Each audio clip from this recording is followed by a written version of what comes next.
All right. Well, welcome to the New England Endurance Podcast, where we celebrate the vibrant endurance community of New England. I'm your host, Eric Schenker, along with my co-host, Art Trapotsis. Hey, how you doing today? Yeah, we're doing good, Art. How you doing? Excellent.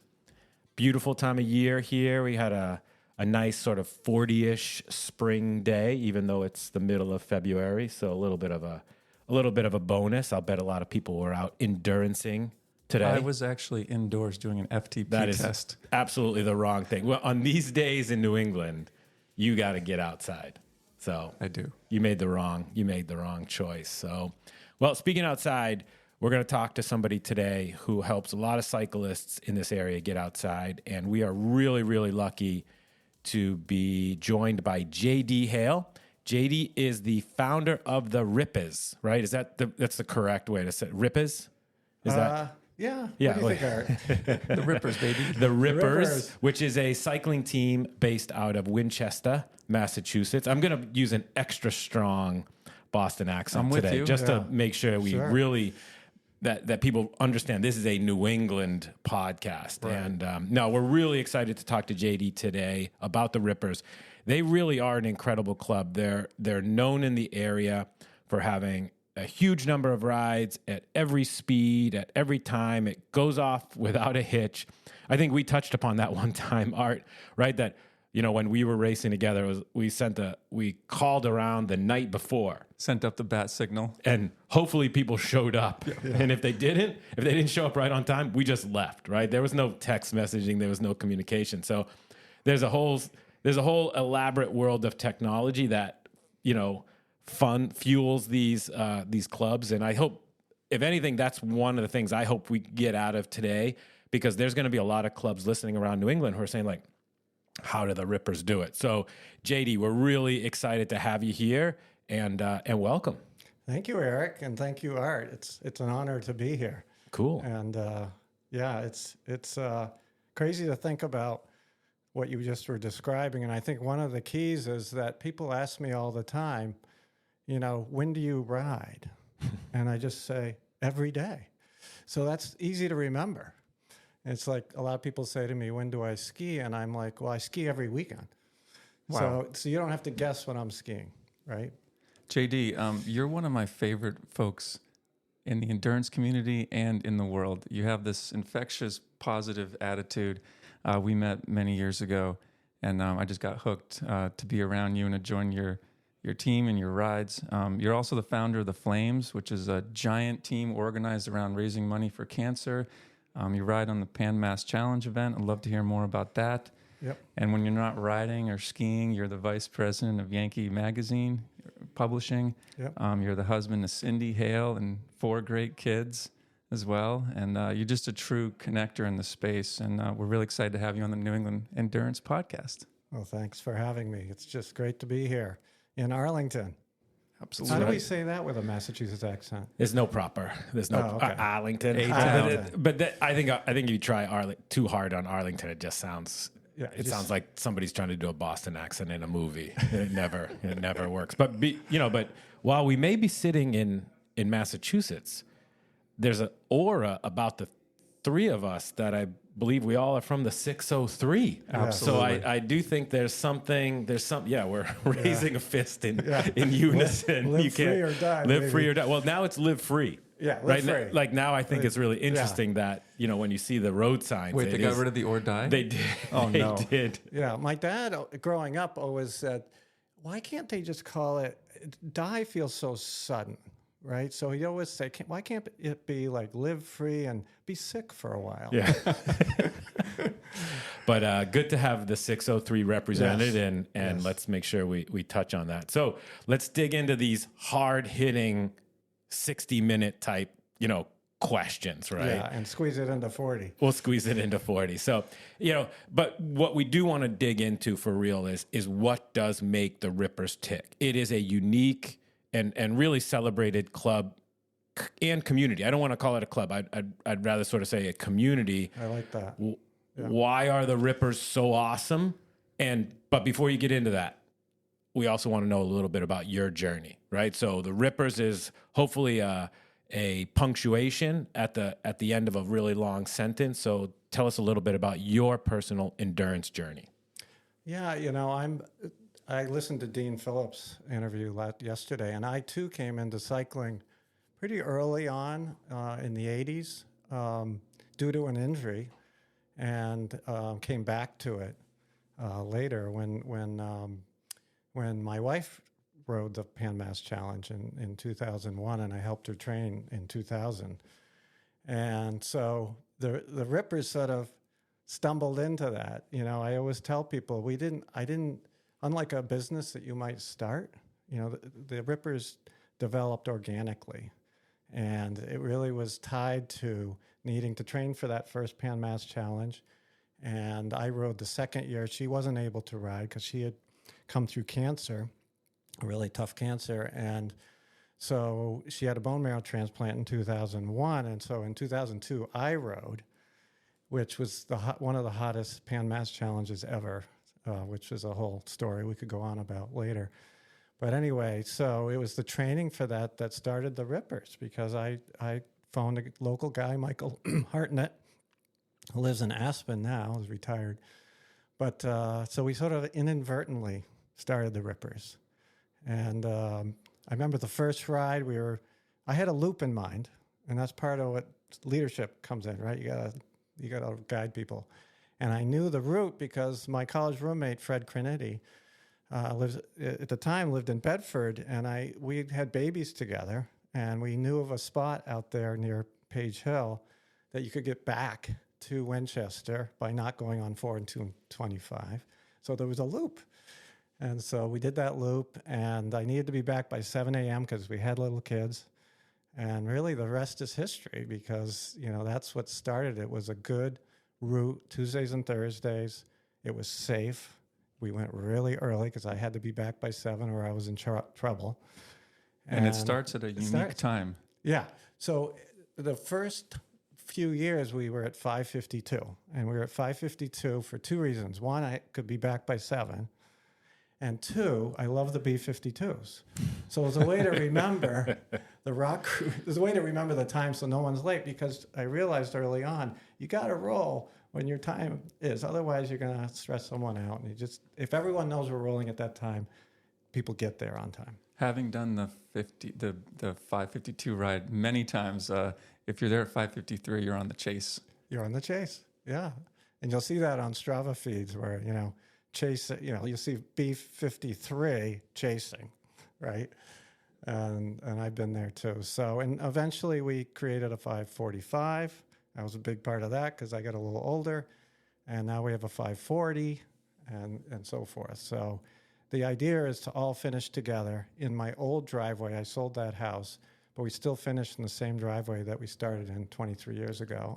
Was that in the sale, but this purchase and sale agreement that the new owners would allow for people to congregate in the driveway? It was like that. When I sold it, the buyer, Ted Broderick, who I still know, I didn't know at the time, he's like, wait. Before you finally sign that, I want to know one thing, that your cycling group will still finish in the driveway. That's really cool. I didn't know how he knew, and his little boy grew up looking out the bedroom window at us all meeting there. And so it's cool. He's now sold that house, and we got another family there, but we brought a big basket with wine and explained what goes on in this driveway for about 5-10 minutes. But that ability to connect, at the end of a ride, and sometimes we'll have coffee if you're with me because I don't have kids at home anymore, but that ability to connect, fist bump, welcome a new rider. We actually came up to this fairly early on back in, we started in 2001, so probably 2004 or 5, we would douse them with our water bottles, sort of like christening a boat. And through COVID, we had to aim really low. I have been doused with Gatorade. I mean, I got to be honest with you, like I'm almost tearing up, right? And I sort of feel like we could end the podcast right now, because if that doesn't capture the New England community, the endurance community, I don't know what does. I just, everything what you said, the lesson learned about being on time, which is the way runs and certainly cycling clubs, you learn that lesson once, right? I mean, everybody learns the lesson, but they learn it once. Sure. But the fact that it really is about the community that you build, and you really have built something special with the Ripper. So we're excited to learn more about that as we dig in. I'd like to dig in a little bit. You mentioned the ride around 552, 550, 545. You know, the Rippers have something for everyone, whether you want to ride 12 to 14 miles an hour or 21 plus. Can you talk about those different rides you just mentioned and, who organizes them and the flow? The flow, yeah. Flow of the week. Yeah, it's. Let's start with Monday. Yeah, so Monday is a very special day. It's one of our most popular because it's the Muffin Day. Maria Batten came up to us. You know, we're sort of typical guys in some ways in the early days, right? But we started to attract some women into the riding, and not to be sexist here, but Maria came up to me and she's like, "Can't you guys go slow once in a while?" And, you know, we went slow in certain sections because we chat. But she suggested a slower ride, and maybe on Mondays. So we started the Monday Muffin ride. And it starts in downtown Winchester at Starbucks there, and we roll, and we have a governor on it. You know, we're not allowed to roll faster than 14 miles an hour. And it's usually somewhere between 13 and 14 average speed. So that's on Mondays. We have a version of it on Fridays. We also have a Lincoln Loop on Fridays. And then we also have a Flannel Fells mountain bike ride on Fridays. So there's quite a bit going on Fridays. So there's 3 rides on Fridays? 3 rides, yeah, in season, yep. So Mondays and Fridays are pretty popular. I don't know, something about starting off your week with a good ride and ending your week with a fun ride too. And then Tuesdays, Thursdays are the traditional rides. Those are the 2 big ones that establish the Rippers. So we have the 552, which we already mentioned, is a little quicker. It's more like 17 to 19 miles an hour. And then we have the B45, 545 start at the Vincent Owens School, which is at 75 Johnson Road, if your listeners are going to meet us. And then sort of as called, it's becoming more official. We have a 540, which leaves at 540. Again, giving sort of 5 extra minutes to get to the finish, which is at my old driveway at 208 Ridge Street. And so you have 3 groups going out on Tuesdays and Thursdays. Yep. That's incredible. It really is. I mean, I'm sort of jaw dropped just knowing what it is to organize a single ride, but you obviously have done it. I need to ask, so I'll bet there are people listening and they're saying like, "Oh, I've been thinking about getting into road cycling, but I've been super intimidated." Sure. How does one show up to this ride for the first time? Like what would somebody who's thinking about or has been riding, thinking about joining a ride, how do they make that happen? I prefer they come to the Muffin ride first, the Monday ride, just because we can meet them. There's a lot of people there of all kinds of speeds. So you have riders where that's their big ride of the week, and then you also have riders recovering from the weekend. And they tend to be faster and more experienced. But everyone there, because we go right down Mystic Valley Parkway towards Medford, and it's just a really good way to be fairly tight. I'm looking at Mr. Tight over here. To be clear, he's pointing at Art. Yeah. Keep it tight, cycling club. And but it allows us to make someone comfortable with group riding, and it's a very straight, very sort of good road for that. And then, they should get there a couple minutes early so we can welcome them and so forth. And it's usually, the ride itself, especially because it's social, go down Mystic Valley Parkway. And then if we're not too big, we come up the Minuteman bike path. If we're big, we stay on Mass Ave because we don't want to intimidate runners and so forth. But by the end of the ride, the adrenaline's flowing, you're sweating, and you really get to know people. And we have a gathering at the end as well, which is at Horn Pond. And then we go our separate ways from there. But that's where I would start, was with the Monday Muffin ride. You can show up to the VO, especially if you have a little bit of experience. But you'll always have someone there. Because what I do and what I did in the early days, there's tons of people that do.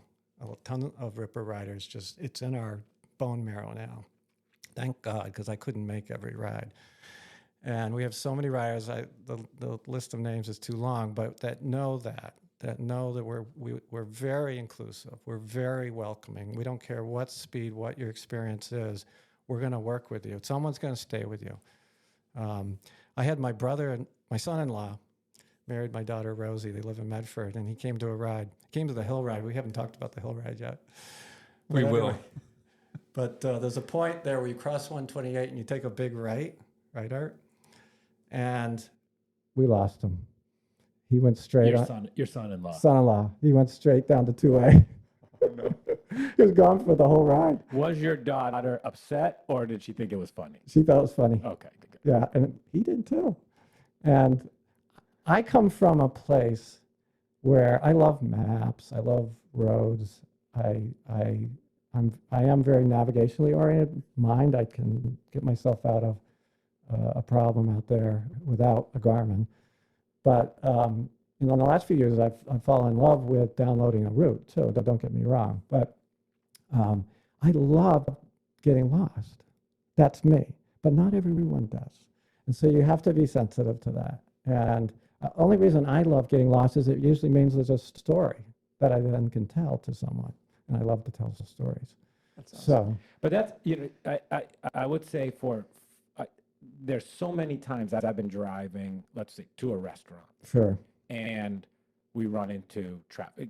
I live up on the North Shore, so we're driving to Newburyport, and there's traffic or what have you. And I'm saying, to my wife, turn right here, or I'm going to turn left. And she's, where are you going? And I was like, doesn't everybody know this way to go? This cut through street around, and it's this is going to be much more scenic. And there is no way on God's green earth you can navigate the back roads of New England if you're not a cyclist. Right? I mean, you just learn so true. Every back road. You know the houses. You go by them. You know where the dogs. And it's never as fun to talk about it in the car with somebody else. Yeah. Oh, this is a great hill. Oh, I love riding on this road. Like, please, I don't want to hear about it anymore. But I think partly that might come from getting lost. Oh yeah, on that's those how routes, you learn. And you find a new route. So if there was any benefit to COVID, in the early part of it, we had to ride by ourselves, and we have a lot of standard routes out to Harvard and so forth, and I just started taking a left instead of a right on these sort of standard rides. And I think a lot of us did. Yeah, and we did figure some new things out. Absolutely, and I am a huge runner, and I love to run, but there is no way to cover the miles and explore the new roads like you can do on a bike. It just does. It's just not. Yeah. It's just not possible. Right. But the one thing I'll say about not having people get lost is, one of the things that Art knows as a rider with us, we were very focused on safety, and we bring it up a lot. We share different things that we write. We do bumper training where we go on a field and bump into each other, and we do wheel overlap. We have these training sessions around that, which are optional, but we really encourage people to do it. So tell us a little more about that. We're on road bikes? We are on road bikes. You can bring a mountain bike or you can bring a gravel bike, but yeah, most people are on road. And you could get members of your team to go out and basically ride on some grass on the road and get close and make contact without falling over, so you can feel more stable and comfortable. Yep. I mean, it sort of feels, we called it bumper bikes, and we realized that may be bad marketing because, so we started calling it contact training. But I sort of like bumper bikes. I like alliteration. But I like that because when I started getting into racing, I did the Dick Ring, rest in peace, Dick Ring. Yeah, rest in peace. His clinic through NEBC, and Sure. one of the things we did was we would go on the grass, and before we entered any crits, we need to go on the grass and do some bumper training and get comfortable rubbing elbows. Oh, it's great, and it applies to really every level, and we've had every level do the training. I haven't done it with my Flames, my PAMAS team yet, but I really want to figure that out as well. They're more spread out geographically, but I get so much out of it every year. I feel, different on the bike right after we do it. I feel like I can bump people, I can wheel overlap on pavement, and because we're actually doing it at a slow speed, which is harder, which is interesting. And so JD, yeah. We just went through almost the entire Ripper week, but I feel like we missed an A important day. really important day, especially sitting where we are here. We got the Monday and Friday recovery rides. Let's call them by their name. The names are too good to not. Yeah, B52. B52, well, Monday, Muffin. B52. Tuesday, B52. Friday, we had the flannel ride and the Lincoln Loop. Lincoln Loop. And the Muffin again. And Muffin again. Yep. I love food, so I think I'm all in on the Muffin rides. Yep. What else we got? So on Wednesday, and we'll talk about weekends in a second, but Wednesdays we do the hill ride. And one of the things that's very special about where we live is we have a lot of hills, right? And one of the sort of parts of the DNA of the Rippers is we love hills. We don't necessarily really love hills. I mean, I think we do. But I think mentally it helps to say you love hills. And so we love hills. And so where can you ride and only be, in my case, about 5 miles from my house and do over 2,000 feet of climbing and never repeat a hill and have 5 of them, within an hour? It's just, we're able to do a lot in a short period of time. Do you also meet at the same time?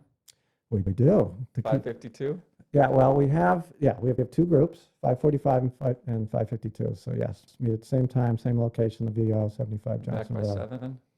Back by 7, yep. Although there's things that are developing. Remember, the Rippers are a cooperative.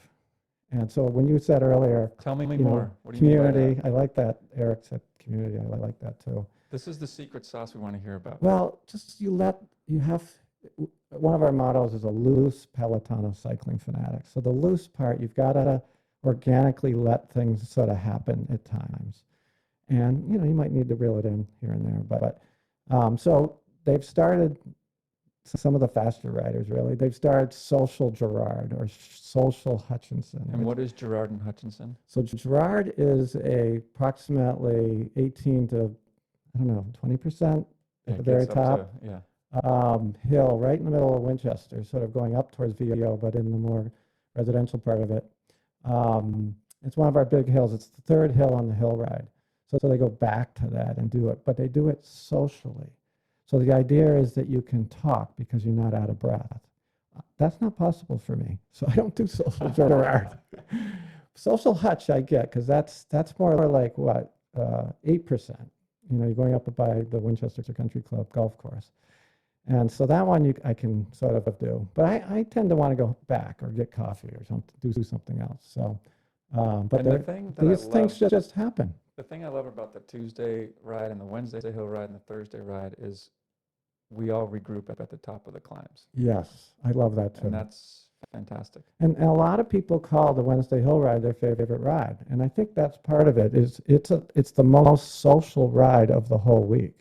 Is the hill ride and the most painful. But there is something magical about those hill rides. Right? Yes. And it is odd. I feel like, Art, correct me if I'm wrong, but in the late 90s, our hill ride, BRC, was Wednesdays, right? I mean, is that just, I feel like it was Wednesdays. So is this NEBC? We called it, this was BRC. BRC. We called it Dawn Patrol. Dawn Patrol, but it was on Wednesday, so I don't know why that, but maybe there's something there. But there is, once you embrace it, yes, it is a very satisfying day. So for all those folks out there that are listening that, I hate hills, I don't want to do hills. Right.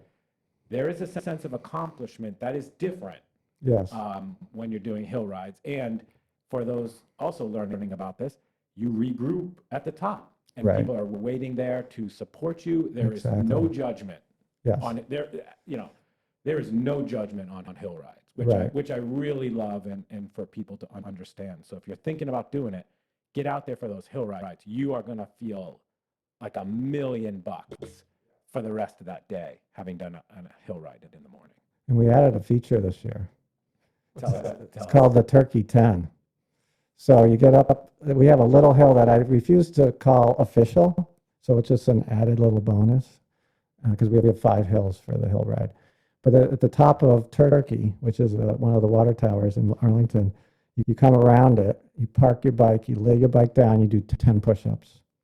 So it's a turkey 10. Because I was a little worried that the rippers are getting incredibly like Hulk-like from the waist down. Yeah.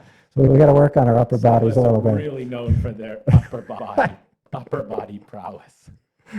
And it's starting to catch on a little bit, but just started last year.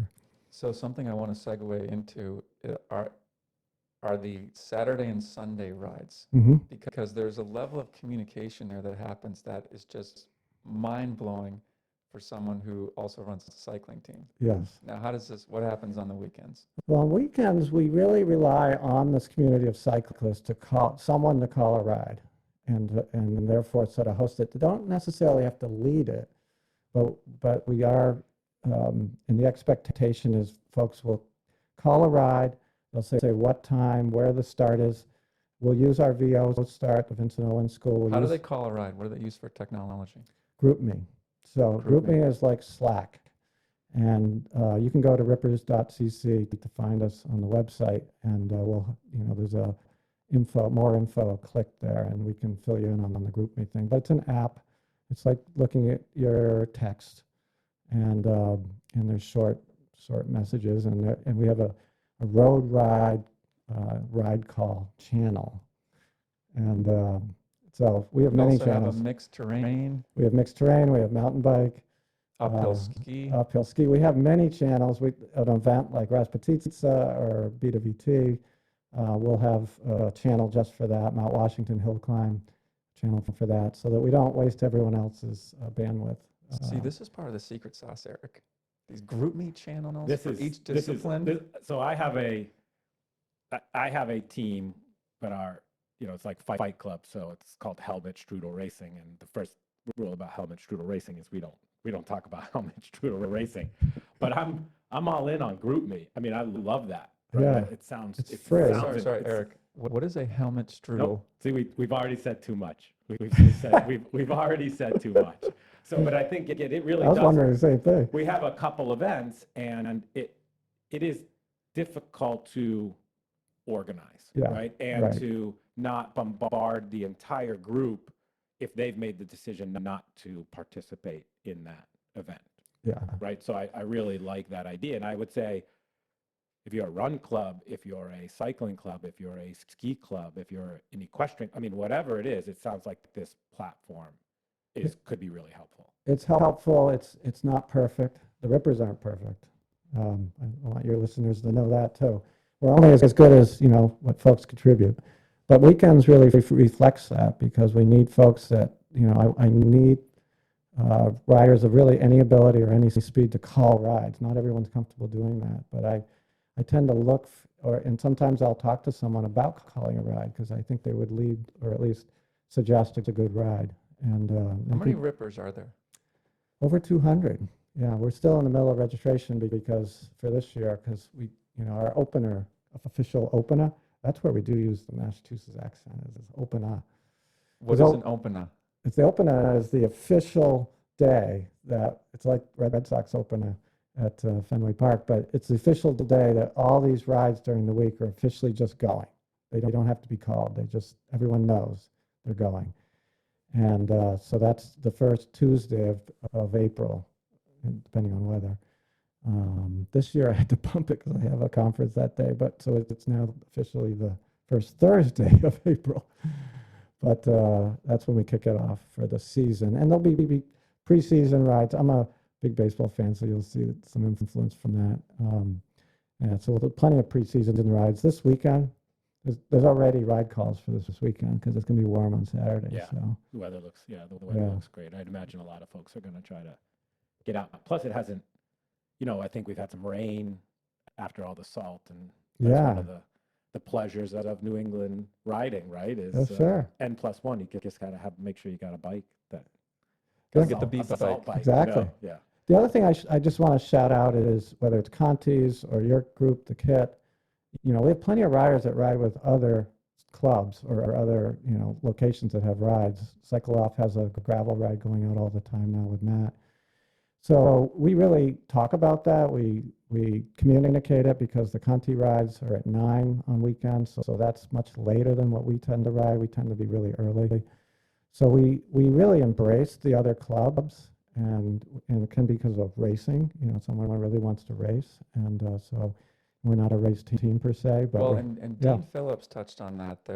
There's this community of cyclists in New England that can basically go on any ride they want with any club, because all these clubs are so inclusive. Yes. And I love that personally. I'm curious, what's your long-term vision for the Rippers? Yeah, that's a good question. I just, each year we're growing a little bit. And so I really hope it just still feels very intimate and friendly and open, inclusive for every rider that comes that's new, that wants to try this sport out. And we're involved with the ABC program, A Better Chance in Winchester, and we're involved with WIFI last night, which is an education foundation. So we're reaching out in that way. We have a community of people. We have riders. Arlington's one of our biggest towns in terms of members and riders, but we're attracting riders from as far away, even on weekday rides, as far away as Newton. Nice. Mark Jacobson comes over from Newton. So, in Watertown and Cambridge, and then the other way, Melrose, Stoneham, Woburn, Burlington, so forth, and Medford. So we track riders from pretty wide radius. And I've sent quite a few riders your way that have reached out through the Keep It Tight website. Yep. They're looking for consistent rides throughout the week. Consistent, yeah. Rides that maybe are for beginners. Like, sure. So you got to check out JD Hale and the Rippers. Yeah, thank you for that. Yep. Yeah, and if you're, like both of you are very accomplished riders, those types of riders are happy too, because we have enough riders where we have all abilities, and you can really find your herd and feel that you can get the competitive push that you need in your training. Bunch of hammerheads. So rightly so, we've talked a lot about the Rippers rides. Yeah. What I would love to know are, and you kind of rambled through a few of them. Sure. What are your favorite official rides? BTVT, Rasutita, like what are your favorite go-to rides or events around New England? Yeah, that's a great question, and you named a couple there. Rasputica is one of my favorites. I think up at Burke Mountain. Give it a quick, I've never heard of that. What is that? Oh, well, it's a gravel ride. However, it's in April. So let's put it this way. There's a section they call, what's it called? It's the snowy section. It's in Russia. Well, just Siberia. Yeah, Siberia. Yeah. They call it Siberia. Thank you. But in that sort of Ripper kind of way, there's a person there in the middle of Siberia, because you're sort of going through single track snow on a gravel bike or mud, and there's someone holding a sign. Need a hug, and she's there to give a hug. Absolutely. So, and then you come to a rest stop, and all there is a shot of maple syrup, which is the freshest, best thing you've ever tasted. And not only that, it's in a frozen shot glass. So, it's just those little details. It's so fun. Me too. Yeah, well, really. But another one I want to mention, because you mentioned B2VT, I've done many B2VTs, but in the last few years, because I've shifted a little bit to gravel. What is B2VT before you continue? Well, it used to be Boston to Vermont. So I got to remember, I think it's Bedford to Vermont. So it starts in Bedford. And I did the B2B, which originally was the Harpoon Brewery to Harpoon Brewery. They had one in Boston and had one in Vermont. And Team Psycho started that. But eventually it morphed into what it is today. And it's about 148 miles. I think Dean mentioned it yesterday too, and I've seen Dean there. And you're in different pelotons, and it's fun. He's in his own. Oh yeah. He's just in the front. He has no idea how many people are just behind. Yeah. Trying with all their strength to stay on. Yeah, and his peloton is trying to stay on him. That's what I'm saying. Like he has no sense of how hard he is ripping. Oh, I know. But anyway, I've been doing the Vermont Monster the last bunch of years, because that also starts at the finish of the B2VT. And the last few years I've been at Stratton. And so I drive to Stratton, I get out my gravel bike, and I ride the 48-mile version. There's also a 78-mile, and I think this year there's a 100-mile version too. gravel. I find 48 miles on gravel and single track and so forth to be plenty. And it's so much fun. And then I'm back into the lodge at Stratton about an hour to 90 minutes ahead of any of the B2V-Tiers. But they all come there. So it's the best of both worlds. I get to be a part of all that and the swag and the food and the celebration of having finished these big days. And I've been in the woods, and I love the woods. It goes back to our New Hampshire background. That's so, right. So it's just, and this year my daughter Rosie's going to do it. She's 31, lives in Medford. She's going to do it. And then her husband Brock is going to do the B2VT. The one that you purposely got him to get lost in. Yep. Well, there's one big event that the Rippers seem to rally for each year. You want to talk about that? Pan Mass Challenge? Or Pan Mass. Oh no, I know which one. Big one, big mountain, tallest mountain in New England, right? Not in the Northeast, but in New England. Yeah, Mount Washington is something we absolutely love. It's in our DNA. Go back to the hill climbing. And last year we had 51 riders registered to race on Mount Washington. So we're the largest club there, and it was the 50th anniversary of the race. And so we're really excited. I'm now sort of retired from it. I did it 10 times, so I think I earned that. And I just go up there and cheer. But it's just a very special, crazy race, and very bonding because I don't know how much you want to get me to get into it. Have you been to that race? I've done it twice. Okay, well, Yep. Yeah, I've done it twice. As a cyclist? As a cyclist, and so 2 practice runs and two Wait a second, that's 4. I'm sorry, but anytime you go up that mountain, that counts. Fair enough. I mean, I've done 10. I didn't do any practice runs, but and I would say, and this was, I won't give the date, but I got the blanket. When they were, I don't know if they still do, if they still hand out the blanket at the finish line. Fleece. And by all, it is, I'm so proud when that is used by the dogs as the dog blanket still. Yeah. But I mean, see that mine has little Volkswagen emblem on in it. And it really is, I remember that year. It is a special accomplishment and horrifying how fast people go up from the start, right? Like, I mean, again, I sort of looked down, like, did I drop my chain? Like, why are all these people going away from me so fast, and people blowing over and not being able, I mean, it is it's a spectacular event. That's an incredible number of folks that you put up there to Mount Washington. I am proud of that because I think it's a neat event. A lot of road events have gotten smaller, including that event. But it really made a surge back last year, somewhat tied to the 50th and so forth, and we hope to see that again. It did get canceled last year due to weather, and we got canceled in 2007 as well, but I was able to race on Labor Day. They opened up the road to do it then. And now you have the hill climb on the bike. Yep. You have the hill climb run.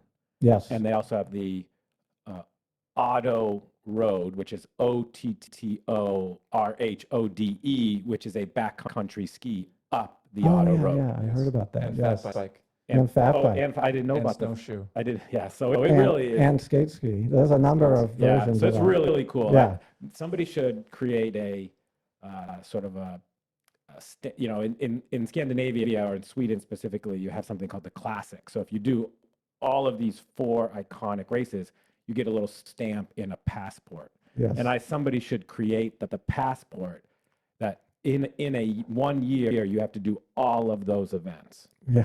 That would be cool. That would be cool. Wouldn't that be pretty cool? Well, it's like the bump series in the hill climb world. You get a certain amount of points if you keep doing all these things. We should do that. That trademarked. Yeah. So I think it's I love that. So JD, yes. Could you tell us a bit about the Flames and what makes that such an important group for all of those involved with it? Yeah, thank you for asking about it. The Flames.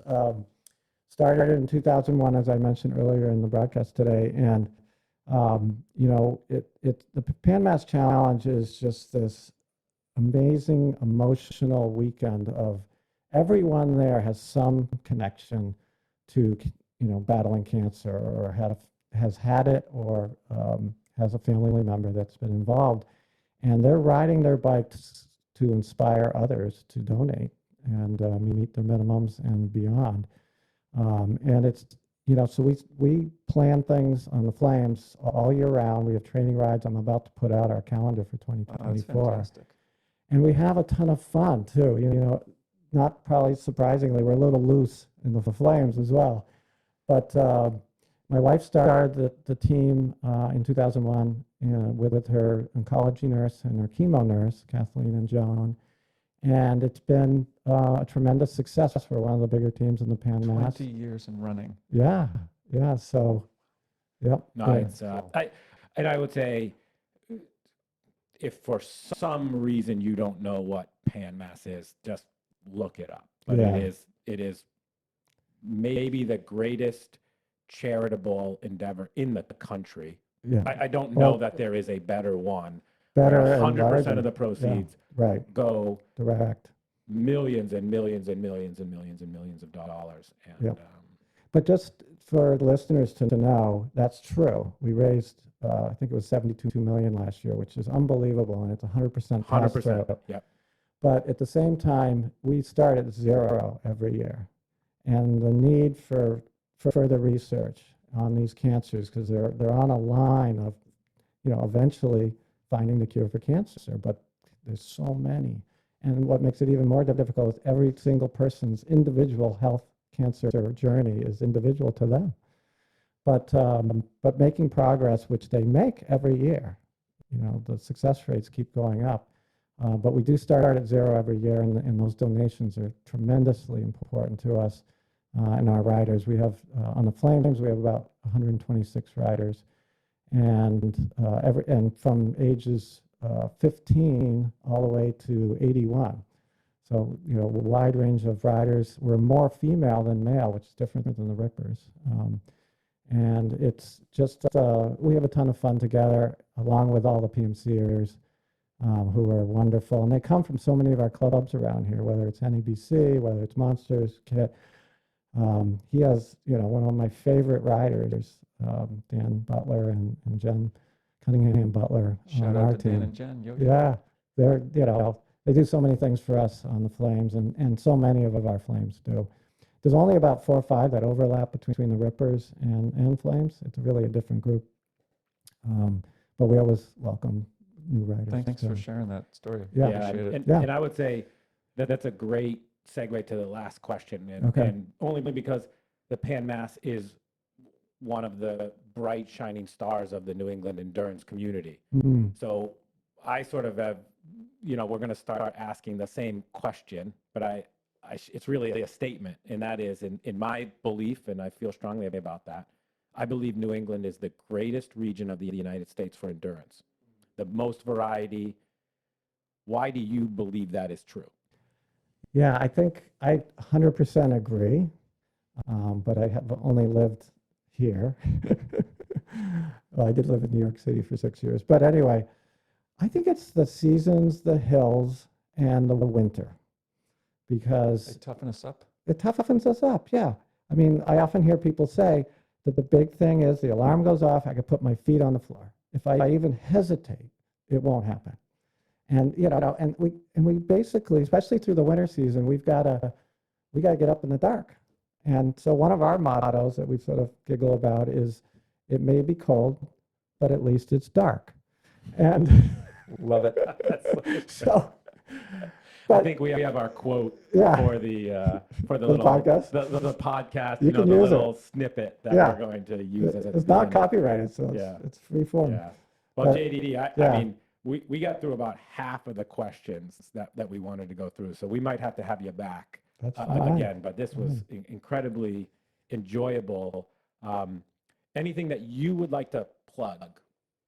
From your perspective, I mean, I think we did a great job representing the Rippers and the Flames. There's anything else specific that you might want to plug from your side? No, I think we've done that a little bit throughout the thing, throughout the podcast, and I just appreciate you doing this, bringing us together, allowing us to listen and hear voices. I know Dean Phillips really well up at FitWorks, and I loved listening yesterday to him and his perspective. He did forfeits for me. And but I've bought bikes at Wheelworks. I've worked with Ed Sassler. I've worked, with the folks up at Cycle Off more locally. And so, I really, if I have one shout out, is to support our local bike shops. That's what I would say. That IBDs, they make the world go round, right? They really do. And what is an IBD, Eric?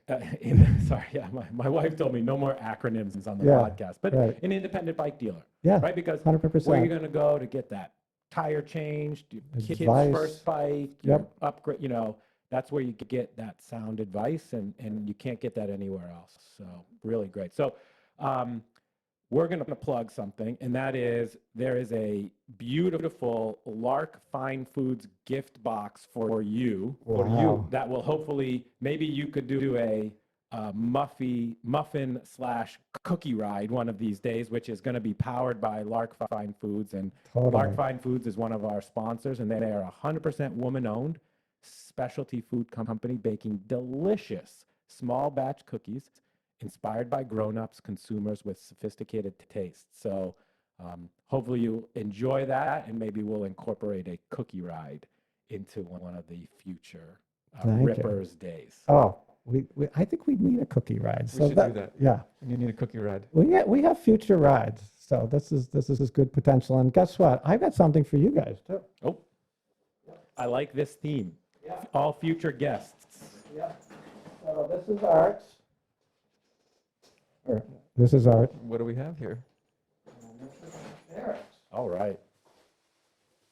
Well, we'll be sure to post this on the grams, but it looks... What do we get? It's a Ripper hat. A Ripper hat. Ooh, that's the freshest thing we've got. I love it.